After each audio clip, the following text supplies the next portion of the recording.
प्रस्तुत करता है कार्यक्रम सप्ताह के श्रोता। एक श्रोता से बातचीत और उनकी पसंद के चंद फिल्मी गीत। सप्ताह के श्रोता कार्यक्रम में आज हमारे श्रोता मेहमान हैं चरडोंगरी पिपरिया के कमलकांत गुप्ता और इनसे बातचीत कर रही हैं सुमेधा अग्रश्री। अरपा रेडियो सुनने वाले में अपने सभी श्रोता साथियों को जी अपनी ओर से प्यार भरा नमस्कार। सब श्रोताओं की ओर से आपको भी नमस्कार, हमारे सारे साथियों की ओर से आपको नमस्कार। जी कमलकांत जी, बहुत बहुत स्वागत है आपका। आप हमारे सप्ताह के श्रोता हैं इस पर। कमल जी, असल में जैसे होता है ना, किसी शहर की कोई पहचान हो जाती है तो जो रेडियो के श्रोता हैं उनमें एक आपकी अच्छी खासी पहचान है। तो हम तो आपको सुनते रहते हैं और आपकी फरमाइशें आती रहती हैं, पर अपने बारे में कुछ बताइए हमारे बाकी सुनने वालों को। मैं जहाँ रहता हूँ पिपरिया जिला फिरोजदाबाद में, और हर शहर की अपनी कुछ खासियत होती है। तो मेरा शहर कोई बहुत बड़ा शहर नहीं है, लेकिन नगर पंचायत जरूर है। यहाँ जरूरत की सारी चीजें मिल जाती है। गांव में अपने तहसील ऑफिस है, कॉलेज है, नगर पंचायत है। ये सारी व्यवस्थाएं सुविधाएं यहाँ को लोगों को मिल रही है। मैडम, आप खुद क्या करते हैं कमलकांत जी? मैं मैडम अभी वर्तमान में मैं फोटोकॉपी और स्टेशनरी की दुकान है, और जब उससे फुर्सत मिल जाती है तो मैं खेती की ओर भी काम करता हूँ। अच्छा, तो पारंपरिक खेती करते हैं या कुछ उसमें बदलाव लाया है आपने? अब हमारा जिला जो है मैडम गन्ना बाहुल्य क्षेत्र है। बिल्कुल, क्योंकि छत्तीसगढ़ सरकार ने हमारे यहाँ 2 शक्कर की फैक्ट्री खुलवा दी है, एक कवर्धा विकास खंड में और दूसरा पंडरिया विकास खंड में। तो हम किसानों को गन्ना बोने में सहूलियत है, उससे हमको नगद फसल के रूप में कुछ ज्यादा पैसे मिल जाते हैं। अच्छा, तो आप भी अपने पूरे खेत में गन्ना ही उगाते हैं? अभी 2 फसलें बोई है, कुछ खेतों में हमने धान और कुछ में गन्ना। अच्छा, तो कमल जी, हम हमसे बातें करते रहेंगे, लेकिन बीच बीच में आपकी पसंद का गीत भी सुनेंगे। तो गीतों का सिलसिला भी चलते रहना चाहिए। अपनी पसंद के गीत बताइए हमें। मेरा पहला पसंद मैडम, एक तो सावन भादो का महीना चल रहा है, और किशोर कुमार जी की आवाज में एक प्यारा सा गीत है सावन भादो का। मेरे नैना सावन भादो, फिर भी मेरा मन प्यासा। अरे वाह, आपको गाने का शौक भी थोड़ा थोड़ा लगता है? बिल्कुल मैम, बिल्कुल। तो फिर इससे अच्छी बात क्या होगी कि आप अपनी पसंद का गीत गुनगुना कर हमें बताइए। जी जरूर, आप कह रहे तो मैं जरूर अपने श्रोताओं के लिए और आपके लिए अरपा परिवार के जरूर सुनवाना चाहूंगा। जी जी, लीजिए सुनिए ये गीत। मेरे नैना सावन भादो, फिर भी मेरा मन प्यासा, फिर भी मेरा मन प्यासा। वाह वाह।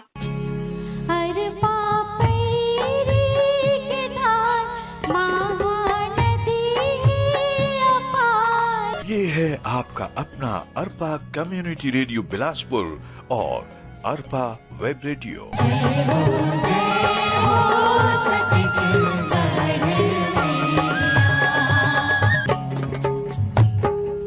तो कमलकांत, आपको दुकान से फुर्सत मिलती है तो आप खेती भी करते हैं। इन दिनों हमारी सरकार भी बहुत जोर दे रही है इस बात पर कि रासायनिक खेती को थोड़ा किनारे करके ऑर्गेनिक खेती की जाए। तो इस विषय में आपका क्या कहना है? कैसे ये सरकार की सोच बहुत लेट से मतलब देर कर दी, क्योंकि जैविक खाद इसलिए नहीं मिल पा रहे मैडम कि लोगों ने पशु पालना छोड़ दिया है। जैविक खाद मिलते हैं जानवरों से, जो हम अपन घर में जो गाय बैल रखते थे, परंपरागत जो खेती होती थी पहले, अब वो चीज मिल नहीं रहा है। लोग अंधाधुंध मतलब रासायनिक खादों का उपयोग कर रहे हैं, जिससे खेती हमारा जहरीला हो गया है मैडम। लेकिन ये भी है कमलकांत जी, कहीं ना कहीं तो शुरुआत करनी ही पड़ेगी। जी, लेकिन अभी सरकार की एक अच्छी शुरुआत है, नरवा गरवा घुरवा वाली। इससे सरकार की जो योजना जो चल रही है, अभी जो हुआ है इसका रिजल्ट 2, 4, 5 सालों में मिलेगा मैडम। कि उतना खाद बनाने में, क्योंकि हमने अंधाधुंध उपयोग शुरू किया है ना रासायनिक खाद का, और उसकी पूर्ति के लिए गोबर की खाद और जो मिट्टी से जो केचुआ खाद बनाते हैं, उसका व्यवस्था कर पाना भी थोड़ा असंभव सा लगता है मैडम। लेकिन फिर भी सरकार को मैं बहुत बहुत धन्यवाद देना चाहूंगा, छत्तीसगढ़ सरकार को, जिन्होंने इस कॉन्सेप्ट को लाया है किसानों के हित में। तो आपके एरिया में कैसी है इसकी पहल, नरवा गरवा घुरवा बारी? क्या आपके आसपास कंपोस्ट खाद ऐसी मिल जाती है जल्दी? बिल्कुल, मैं खुद इस बार, मुझे जब रासायनिक खाद लेने में अपने सोसाइटी गया तो इस बार कंपलसरी कर दिया गया है मैडम। कि आपको इसके साथ जैविक खाद भी लेने हैं, तो मुझे 1 क्विंटल 80 किलो यानी 6 बोरी 30 किलो का मुझे लेना पड़ा और मैंने अपनी खेती में उपयोग भी किया और उससे मेरी खेती मुझे पहले से कुछ बेहतर लगा। अच्छा, उसका कुछ नतीजा निकल रहा है मतलब? बिल्कुल। तो उस खाद को डालने से सबसे बड़ा फायदा ये है मैडम कि वो जमीन जो है ना नमी बनाए रखता है और उससे फसलें साफ सुथरा होता है और जहर युक्त नहीं होता, वो उसको खाने से सेहत को भी ज्यादा नुकसान नहीं है। अच्छा कमलकांत जी, हम ये भी जानना चाहेंगे, जैसे आप तो खेती से बहुत सालों से जुड़े हुए हैं, तो ये जो फसल चक्र है हमारे यहाँ ज्यादातर क्या होता है, छत्तीसगढ़ में धान ही धान बोया जाता है, बहुत हुआ तो फिर धान के बाद हम थोड़ा सा चना या गेहूं डाल लेते हैं, तो लेकिन उससे धरती की उर्वरता पर भी फर्क पड़ता है। तो ये कैसा फसल चक्र रखना चाहिए हमको अपने इलाके के हिसाब से? जी, मैं आपको बताना चाहूंगा मैडम, फसल चक्र जो कॉन्सेप्ट है कृषि विभाग का, वो सबसे बेहतर है। वो इसलिए कि अगर हम लगातार कोई फसल बोएं तो उस जमीन की उर्वरा शक्ति नष्ट हो जाती है। जैसे मैं लगातार चना बोया, गेहूं बोया, तो उसको मुझे हर 2 साल या 3 साल में मुझे दूसरा फसल लेना चाहिए। जैसे मैंने गन्ना बो दिया उस खेत में, तो उससे फायदा है, उससे जो पत्ती वगैरह है और जो तने वगैरह है, जो जड़ है, उससे उस जमीन को ना एक नई खाद मिलता है। इसलिए हम किसानों को ना मैं सबसे पहले सलाह देना चाहूंगा कि फसल चक्र तो करें ताकि हमारी खेती उर्वरा शक्ति बनी रहे। तो आप ऐसा कुछ अप्लाई कर पाते हैं अपने खेत में? बिल्कुल, मैंने अभी खेत को मैंने मैडम जो वर्षों से करीब ऐसे पड़ा था, अनुपयोगी था, उसको मैंने ट्रैक्टर से और मतलब डोजर से उसको ठीक कराया, जेसीबी से। उस खेत में आज मैं 2 साल से लगातार अभी फसल ले रहा हूँ। अब मैं वहाँ तो नहीं हूँ, लेकिन आपको बता देता, उस खेत में इतना अच्छा फसल है कि मैं आपको कुछ कह नहीं सकता, बता नहीं सकता आपको। अरे वाह।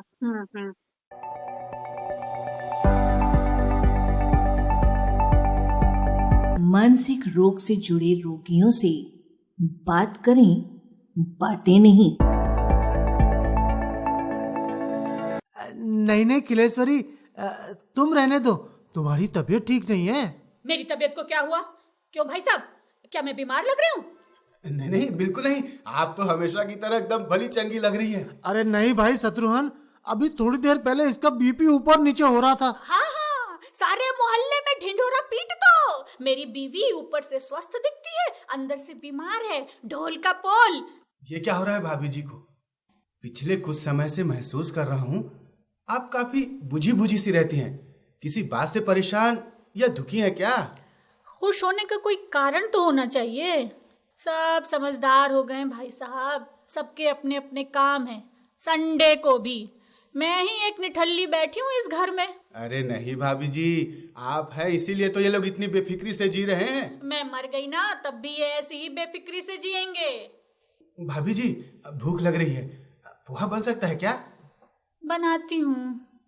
भाई भकोली, मैं डॉक्टर तो नहीं हूँ पर अनुभव से कह सकता हूँ कि भाभी जी डिप्रेशन में है। डिप्रेशन? ये भी कोई बीमारी हुई? अरे जरा इधर उधर घूमो, खाओ पियो, शॉपिंग करो, चला जाएगा डिप्रेशन। अरे होता है, किसी किसी का डिप्रेशन ऐसे भी दूर होता है, पर तू इस प्रॉब्लम को इतने हल्के में मत ले। मतलब? अब मतलब क्या इतनी भयानक बीमारी है? इसे बीमारी कहना ठीक नहीं, पर यह बहुत सी परेशानियों का कारण जरूर है। WHO की रिपोर्ट के अनुसार इस सदी में डिप्रेशन का वैश्विक समस्या बन चुकी है। क्या कह रहा है यार? पर यार खिलेश्वरी को किस कारण से डिप्रेशन है, उससे पूछकर देखूं क्या? नहीं, शायद उन्हें खुद आभास नहीं कि वो डिप्रेशन में है। मतलब रोगी को पता ही नहीं है कि वो रोगी है? पता होता तो इलाज नहीं करवा लेती। अच्छा बता, तू भाभी जी के व्यवहार में एकदम से बदलाव महसूस नहीं करता? हाँ कर तो रहा हूँ, पिछले कई महीनों से बहुत ज्यादा चिड़चिड़ी हो गई है। कभी एकदम शांत हो जाएगी जैसे दुनिया में है ही नहीं, कभी छोटी सी बात पर इतना गुस्सा हो जाएगी कि लगता है खुद को मार देगी या सामने वाले को। अरे तो इतना सब देखकर भी अब तक तो कुछ नहीं किया यार। यदि आपके घर में भी किसी में लग रहा है आपको कुछ इस तरह का अचानक आया हुआ बदलाव, यदि उसको नहीं लग रही है भूख, या फिर जो चीजें उसको पहले लगती थी रुचिकर अब लगने लगी हैं अरुचिकर, तो आपको ध्यान देने की जरूरत है। फौरन संपर्क कीजिए किसी मनोचिकित्सक से। अरपा रेडियो द्वारा जनहित में जारी। अच्छा, कमलकांत जी अपने घर परिवार के बारे में बताइए। घर में मैडम मेरे पिताजी 8 साल पहले गुजर गए इस दुनिया से, और माता जी मेरी करीब करीब 7 महीना, जिनकी अभी बरसी भी नहीं हुई, उनका बरसी मार्च में होने को है। और मेरा एक ही बच्चा है जिनका आप नाम हमेशा लेती हैं अरपा रेडियो से, रिमझिम गुप्ता, उसका दूसरा नाम क्षिप्रा गुप्ता है। मतलब मेरा छोटा सा परिवार है। मैं जी, रेडियो से आपके परिवार का काफी पुराना जुड़ाव है।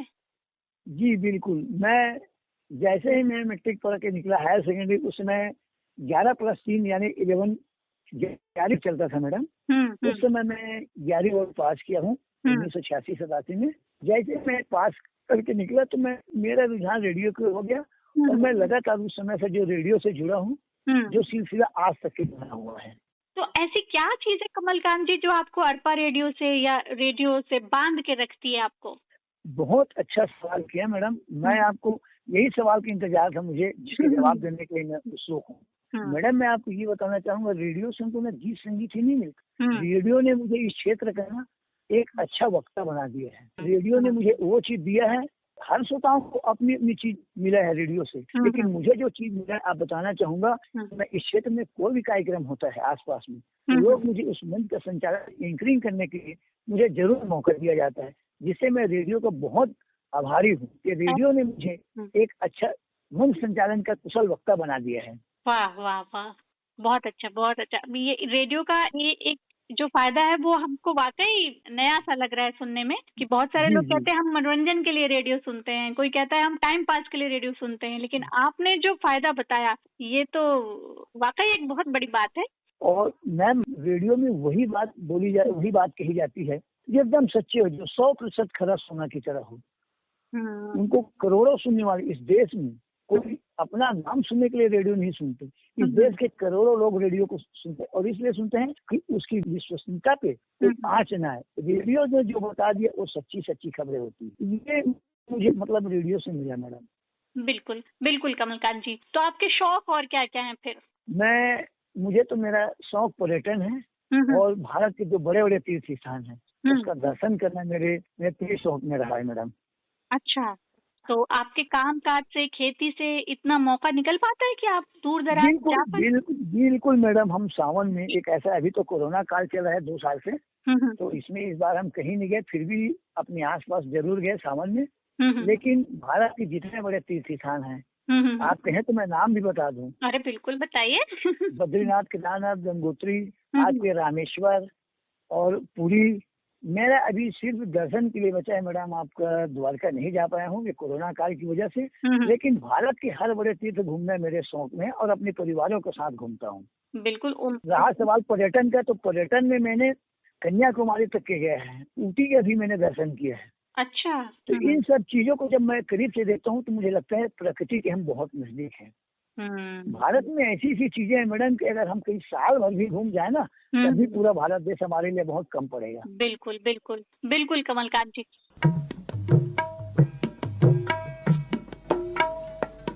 सुन भैया सुन दीदी संगवारी मोर, गांव गांव बगर जाही कुष्ठ मुक्ति के अंजोर।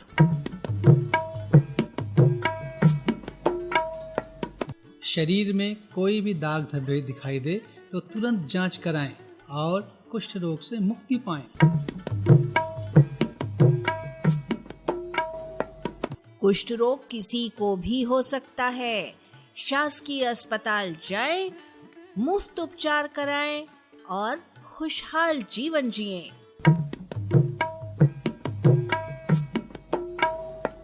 RM परियोजना की क्या पहचान?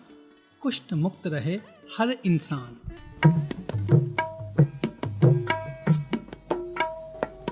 गांव-गांव तक जाना है, कुष्ठ रोग को छत्तीसगढ़ से मिटाना है। अरपा रेडियो द्वारा जनहित में जारी।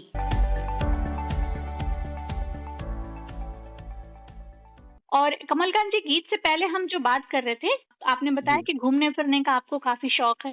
अब जैसे रेडियो सुनकर आपने अपने आप को निखारा और आप एक अच्छे वक्ता बन गए, तो पर्यटन को क्या लाभ देते हैं अपने व्यक्तित्व में? कुछ आप लाभ महसूस करते हैं, कुछ परिवर्तन महसूस करते हैं अपने व्यक्तित्व में? लोगों के बीच में ना एक उसका पर्सनालिटी जो खूबसूरती है, जो रेडियो सुनकर जो बोलने का अंदाज है, आप जितने भी अनाउंसर हमारे रेडियो जाके साथी हैं, हर का एक अपना अलग स्टाइल है, हर का एक अपना तरीका है। और सबसे मैं अगर थोड़ा भी अगर कोई चीज सीखूं, वैसे हिंदी लिटरेचर के तो बहुत सारे शब्द हैं, अगर हम पूरे ताउम्र भी पढ़े तो हिंदी लिटरेचर समाप्त तो नहीं हो सकता। लेकिन जो अनाउंसर साथी जो हमारी बात बोलते हैं, वो हर एक शब्द हमारे दिल की गहराई तक छू जाता है। जी कमलकांत जी, जैसे आप घूमने निकलते हैं, आप भारत के बहुत सारे इलाके आपने घूमे, तो घूमते घूमते आप अपने व्यक्तित्व में कुछ बदलाव पाते हैं क्या, कुछ नयापन पाते हैं? बिल्कुल मैडम, जैसे हम कोई एक नया जगह देखते हैं ना, तो उसको बहुत करीब से ना बारीकी से उसको ना देखते हैं कि यहाँ प्रकृति ने क्या चीज ऐसा दिया है कि लोग उसको निहारने जाते। आप जैसे मैं भी आपको बताया कि ऊटी एक इतना खूबसूरत शहर है तमिलनाडु स्टेट का, तो वहाँ मैंने देखा कि प्रकृति एकदम पहाड़ ऐसे लगता है आसमान के हम हाथ से छू लें। वैसे कमलकांत जी, कवर्धा भी काफी अच्छी जगह है, हमने देखा वहाँ पर कवर्धा का वो जो एक महल है, छिरका महल ना शायद नाम है उसका। जी वो आप बहुत अच्छा है, मैं बताना चाहूंगा, आप भोरमदेव मंदिर की बात कर रही हैं। जी बिल्कुल। और भोरमदेव मंदिर हमारे विश्व प्रसिद्ध है, भारत के 3 प्रधानमंत्री वहाँ उस जगह में आकर दर्शन कर चुके हैं। ऐसी अलौकिक शक्ति है, ऐसी खूबसूरत जगह है भोरमदेव, जो 7वीं 8वीं शताब्दी का मंदिर, जिनका सीधा संबंध मैं कहूँ तो खजुराहो से है मैडम, इसका संबंध। तो और भारत के 3 प्रधानमंत्री उस जगह पे आ चुके हैं, स्वर्गीय राजीव गांधी जी और आपके मतलब मनमोहन सिंह जी और एक और पी नरसिंह राव जी, ये 3 देश के हमारे प्रधानमंत्री उस जगह को न दर्शन करके जा चुके हैं। अच्छा, भोरमदेव के पास एक छोटी सी नदी भी बहती है शायद, सकरी नदी क्या? वो ही हमारे गांव पे निकली। हम खुश नसीब वाले हैं मैडम कि हमारे गांव से वो सकरी नदी जो भोरमदेव की ऊंची पहाड़ी से निकली है, जाके अभी वर्तमान में बेमेतरा जिला के सरहदी में वो शिवनाथ नदी में मिलता है वो नदी। अच्छा, अभी भी कल बहती वो नदी में अभी भी वो धाराएं बह रही हैं। तो मतलब आप प्रकृति के बीच में रहते हैं, उसके सानिध्य में रहते हैं आप? जी, हम तो सतपुड़ा के जो घना जंगल है जो अपन कहते हैं, जस्ट हमारे पीछे में सतपुड़ा का घना जंगल है यानी भोरमदेव, उससे हमारा शहर 15 से 17 किलोमीटर दूर है मैडम। और प्रकृति के जब करीब में रहो तो मतलब लगता है कि वाकई में भारत एक शांति प्रिय देश है। कमलकांत जी, बहुत अच्छा लग रहा है आपसे बातें करना, लेकिन हमारे पास समय की थोड़ी सी सीमा है और हम 4 बस थोड़ी देर 1 मिनट आपको और बता दो मैडम, रेडियो श्रोता सम्मेलन जो होता है पूरे भारत के हर बड़े छोटे सम्मेलन में मैंने अभी तक के शिरकत की है। और खुद मैंने 2011 में एक रेडियो श्रोता सम्मेलन किया था, जिसमें बिलासपुर से 4 आरजे साथी मेरे उस आयोजन में आए थे। और मैं दिल्ली भी मुझे जाने का अवसर मिला है रेडियो रूस के प्रोग्राम में, मैं वहां तक के गया। मैं रेडियो को जहाँ भी सम्मेलन होता है मैं वहाँ जरूर पहुँचता हूँ। और यहाँ तक 25वीं वर्षगांठ मनाई गई बिलासपुर आकाशवाणी की, उस कार्यक्रम में मेरी पूरी सहभागिता रही है मैडम जी। मैंने आप शुरू में ही कहा ना कि जैसे कुछ शहरों की पहचान होती है ना, तो आपके नाम से आपका शहर पहचाना जाएगा। हम कितनी बार आपका नाम पढ़ते हैं, कितनी चिट्ठियों में आपका नाम आता है, तो आप तो रेडियो श्रोता उनकी एक पहचान है आप। और आपकी बात करके बहुत अच्छा।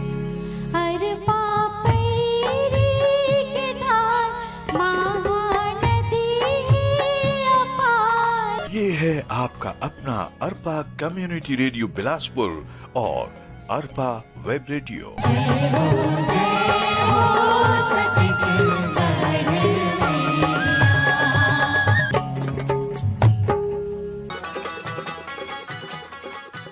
बहुत बहुत धन्यवाद कमलकांत जी, हमसे बात करने के लिए। मैडम जी आपको बहुत बहुत धन्यवाद, सभी श्रोताओं का धन्यवाद। एक कम्युनिटी रेडियो के माध्यम से हम श्रोताओं को सप्ताह के श्रोता में आने का मौका मिला। बहुत बहुत धन्यवाद मैडम जी। जी बहुत शुक्रिया, बहुत शुक्रिया। बहुत अच्छा लगा आपसे बातें करके कमलकांत जी, शुक्रिया, धन्यवाद।